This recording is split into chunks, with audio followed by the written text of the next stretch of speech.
A company party, a young woman was dancing. Then, the wig on her head slipped off and fell to the floor. The entire office went silent for 1 second. Then the laughter exploded. A coworker named Reed rushed forward, picked up the wig from the floor and held it high in the air. "Wow, Elena, what is this, Halloween already?" He smirked. "This is just a company party. Are you trying to get attention? Or did you just shave your head?" The room filled with louder laughter. A female coworker leaned in and said loudly, "She's so young. How is she already bald? Is she sick or something?" Reed immediately laughed and replied, "Well, everyone, better keep your distance. Stand too close and your hair might fall out too." Then he tossed the wig back onto the floor. The room erupted with laughter again.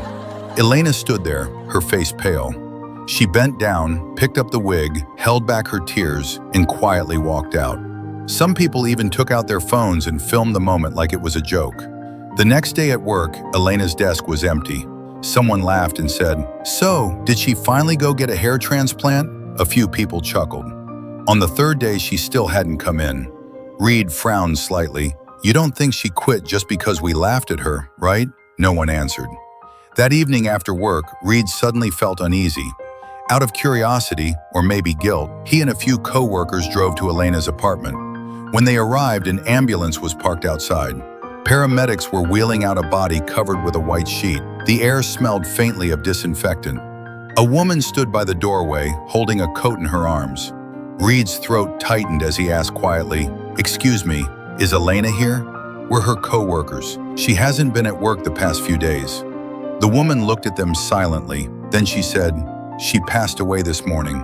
Reed froze. The woman continued, "Late-stage lymphoma. She lost all her hair months ago. She kept working between chemotherapy treatments." Her voice began to tremble. She didn't want people to treat her like a patient. She wore the wig because she just wanted to feel normal at work. She paused, then added softly, "She once said she hoped she could have at least one real friend there." Reed stood there in silence. Every word he said at the party echoed over and over in his mind.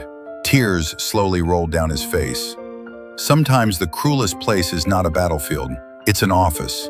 Because you never know what someone else is going through. So don't turn someone's struggle into a joke. If you agree, leave a heart.